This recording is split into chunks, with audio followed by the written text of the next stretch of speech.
Makanya saya ini kalau mentasjek santri-santri, ini agak sensitif, tapi sudah saya tidak perlu takut fitnah. Saya termasuk kenapa saya ingin jadi ahli tafsir, tentu yang membentuk itu Mbah Maimun dan bapak saya. Bapak saya itu hafal Quran kayak hafal Fatihah, saking senangnya Quran. Mungkin bisa kamu saingi itu. Itu adalah orang kafir itu bisa paham Quran. Itu sangat menyinggung saya. Orang kafir itu bisa paham Quran. Ketika Umar Islam itu karena mendengar apa coba? Mendengar apa? Quran. Dan itu masih kafir apa sudah Islam? Masih kafir karena kalimat-kalimat yang di Quran itu begitu jelas, wal kitabil mubin, sehingga didengarkan orang kafir pun tuh ngefek. Makanya ketika Umar datang ke saudari putrinya, kemudian dengar Toha ma anzalna alikal Quran apa? Litasqa, itu dia terus iman. Begitu juga Mut'im. Itu ketika dengar Nabi baca surat At-Tur ya langsung iman. Makanya kata Ibnu Jarir At-Tabari, kamu jangan pernah bilang gini, syaratnya paham Quran itu harus alim, harus gini. Lah nanti berarti orang kafir punya alasan di depan Allah, ya Allah, engkau ngandani kami dengan Quran yang nggak bisa difahami kecuali alim dulu. Lah saya alim gimana? Nggak pernah mondok gimana? Saya kafir. Jadi artinya gini loh, kata Ibnu Jarir At-Tabari, Allah tidak mungkin mengatakan gini, ifhamil Quran bima la fahmalaka. Quran itu harus kamu fahami, sementara orang kafir karena lafadznya Quran khusus nggak bisa memahami. Makanya Quran itu dibaca, itu banyak orang kafir yang menjadi muslim karena mendengar apa?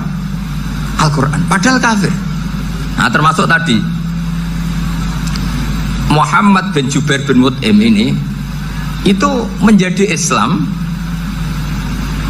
ya karena mendengar Quran, padahal dia saat itu masih apa? Kafir. Karena tadi logika misalnya nggak paham secara lafadz Arab. Sekarang misalnya nyuwun sewu ada orang ateis, saya pernah didatangi seorang ateis yang nggak percaya Tuhan. Saya mau Islam Pak Ba, asal Anda bisa menjelaskan Tuhan itu siapa. Coba Quran dibaca secara makna, tidak secara lafadz tapi secara makna. Begini misalnya, ada orang ateis datang ke saya, Pak Ba, saya mau Islam, asal Anda bisa menjelaskan Tuhan itu siapa. Terus saya tanya, ini ngajak goblok-goblokan apa pinter-pinteran, kata saya. Terus dia jawab, ngajak pinter-pinteran Pak, saya ini doktor katanya. Maksudnya di akademiknya dia doktor, mungkin jurusan matematika atau apa, tapi di ketuhanannya jeblok. Terus tak tanya, kalau ini ada kertas, kamu suka ada rumusnya apa suka ada? Ya suka ada rumusnya. Kenapa ada kertas? Ya karena ada yang bikin.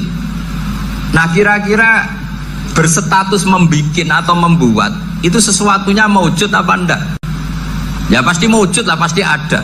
Ya sudah, anggap Tuhan itu adalah sebab dari semua yang ada. Masa alam yang seperti ini, langit dan bumi ini maujudat, kemudian kamu katakan kholaqohal adam, bahwa alam raya yang maujud ini diciptakan oleh ketiadaan. Ya juga, berarti Tuhan itu ya itu yang namanya Tuhan. Lah mulai dulu kiai-kiai ngomong gitu kan saya Islam katanya. Jadi kiai-kiai itu kadang-kadang kalau dakwah pokoknya KBU digawe Tuhan. Beda dengan dakwahnya orang-orang mantek. Orang-orang mantek itu kan nggak pernah nyebut Allah. Ini alam khawatis, labudda min muhdis. Meskipun mereka, nah muhdis ini menurut Islam namanya Allah, tapi sebetulnya kan nggak langsung bilang Allah. Jadi tak kasih tahu, alam raya ini maujud nggak? Ya maujud Bapak.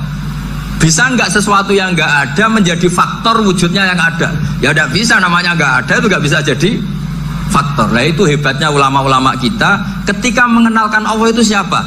Zat yang wajibil wujud. Jadi kita ini kalah pinter be ulama-ulama dulu. Ya alhamdulillah kalahnya sama ulama dulu. Kalau kalah sama ulama sekarang isen lah. Jadi ulama dulu sudah pinter. Pasti pertanyaan dasar manusia, hadil maujudat itu man khalaqaha, siapa yang menciptakan? Kalau kamu langsung jawab Allah atau Tuhan, mereka pasti tidak nerima. Ya jawab saja, hadil maujudat mesti khalaqaha maujudun. Nah berhubung maujud ini berstatus pencipta, harus super. Lah super ini oleh ulama disebut wajibul wujud atau musabbibul asbab, yang oleh Islam dinamai Allah. Tapi kita langsung ngomong Allah, mesti aja bingungkan kan bagi yang bingung maksudnya. Ya saya mohonlah kalimat-kalimat la ilaha illallah itu diamatilah, diresapi sampai seperti penjelasan saya ini, sehingga punya kualitas ilmu. Karena syaratnya memang fa'lam, harus punya kualitas apa? Ilmu. Ilmu itu apa? Ma'rifatus syai' ala ma huwa alaih. Mengenal sesuatu sesuai detail-detail sifatnya sesuatu itu. Misalnya kalau Allah sudah jadi Tuhan, ya harusnya qabla kulli syai'. Masa Tuhan sama yang dituhani wujudnya dulu yang dituhani? Ditemukanlah sifat awal atau qadim. Makanya benar Gus Azaim tadi, kalau sudah bertauhid harus hafal akidah berapa khamsin. Dimulai apa? Wujud. Kenapa harus dikatakan wujud? Karena alam raya ini kadung maujudat. Hadhil alam maujudun. Masa maujudun khalaqahul adam? Masa maujudat khalaqahul adam? Nah itu yang disebut am khuliqu min ghairi syai'in am humul khaliqun. Jadi saya mohon semohon-mohonnya, cobalah tradisi-tradisi lihat baru ayat ini dihidupkan lagi, sehingga kita baca Quran itu sekaligus menjadi orang yang sangat argumentatif. Karena Quran adalah qul falillahil hujjatul balighah. Dilatih, jangan bosan dilatih. Makanya kalau saya baca ayat-ayat seperti itu, cek fair Allah itu fair betul. Nggak apa-apa saya punya pesaing nggak tahu Allah, tapi yang imbang dong. Pas aku gawe langit ya bantulah, atau ada langit tandingan lah kira-kira gitu. Kalau saya bikin bumi, ada bumi. Nah misalnya sekarang orang Cina bikin matahari, materinya dari mana coba? Dari yang sudah ada sekarang kan? Tetap saja agak ikut bikin kan? Tapi kalau Allah bikin langit bumi minal adam minal wujud. Kalau mereka paling rekayasa yang sudah wujud di otak-atik. Nah harus sampai seperti itu. Sampai kata Gus Azaim kul hatu apa? Burhanakum dan. Jadi ini cara-cara kita untuk menguatkan iman. Aruni madza khalaqu minal ardi am lahum syirkun fis samawati. Terus kata Allah, itu nih kita bimin qabli hadza au atharatim min ilmin. Kalau kamu nggak setuju teori ini, kata Allah, cari kitab suci versi Anda. Aturan jadi Tuhan itu apa itu? Ya tetap saja semua kitab suci akan mengatakan di mana-mana Tuhan itu pencipta langit dan bumi. Jangan yang lahir di bumi jadi Tuhan. Jangan Lata Uzza jadi Tuhan. Jangan karena sakti jadi Tuhan. Nah ini di sini pentingnya ilmu balaghah, ilmu mantek yang alhamdulillah di pondok-pondok kita masih diajari. Makanya kata mantek, sebetulnya ilmu akal hanya menemukan hadil maujudat khalaqaha maujudun. Nah yang maujud ini siapa? Ya wajibul wujud. Nah kemudian Islam menamai ini Allah Subhanahu wa ta'ala. Makanya ulama dulu tuh kalau ngetikan Allah itu siapa? Zat sing wajibul wujud. Itu filosofinya luar biasa. Karena dengan seperti ini bisa menafikan teori ateisme bahwa alam raya ini diciptakan oleh ketiadaan. Makanya saya bilang tadi, ngajak goblok-goblokan apa pinter-pinteran gitu. Lah nek ngajak goblok-goblokan yang ini hadhil maujudat khalaqahal adam. Terus kita goblok bareng. Loh iya kan, barang maujud diciptakan yang tidak maujud. Wong ora wujud kok mempengaruhi sing wujud. Ya monggo nak goblok bareng kata. Akhirnya, kok Gus, saya ini dokter masa kamu ajak goblok? Ya sudah, pinter saja kata saya. Alhamdulillah karena debat kecil ini dia menjadi nyaman lagi dengan apa? Islam. Memang saya tentu nggak bisa disalahkan doktoralnya karena di ilmu yang selain apa? Teologi gitu. Tapi kan polanya dia pasti pinter.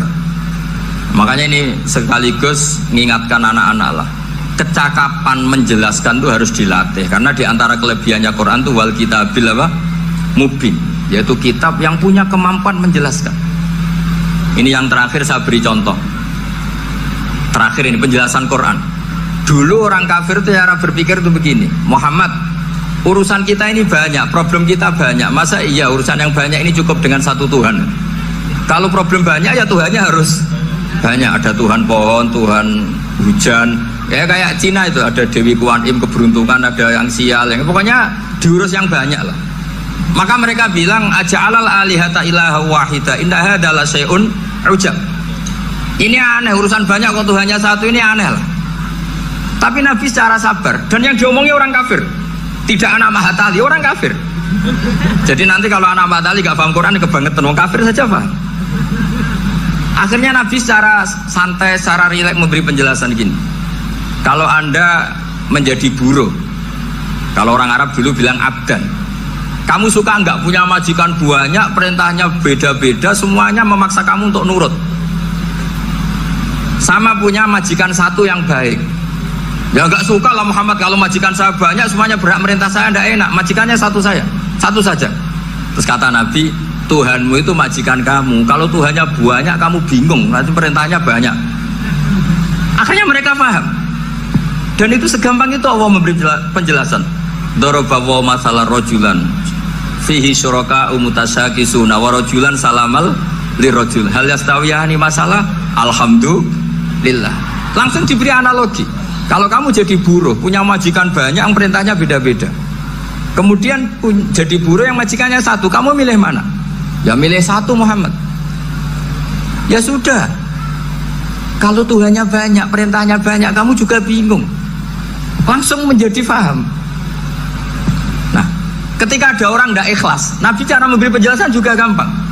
Misalnya saya dikasih uang Gus Azaim 1 juta, kemudian matur nuwun saya sama Pak Afif, ya aneh nggak? Saya ini orang aneh nggak? Orang aneh nggak?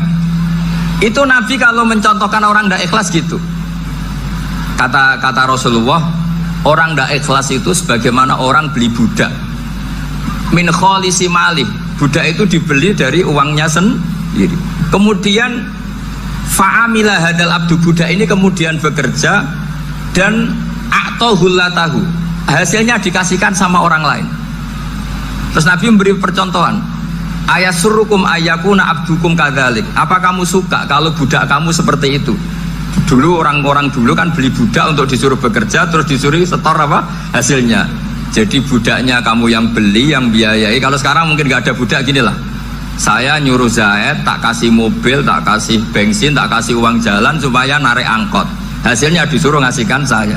Ternyata dikasihkan orang lain dan matur nuwun sama orang. Kamu suka punya budak seperti itu? Ya tidak suka ya Rasulullah. Ya ibaratnya seperti itu. Bumi yang bikin Allah, nyawa kamu yang bikin Allah, semua fasilitas dari Allah, kemudian kamu menyembah selain Allah. Segampang itu. Dan Nabi telaten sampai dulu yang mayoritas orang kafir menjadi mayoritas Muslim, dan semuanya tanpa paksaan, la ikraha fiddin, karena qad tabayyana rusdu minal ghayy.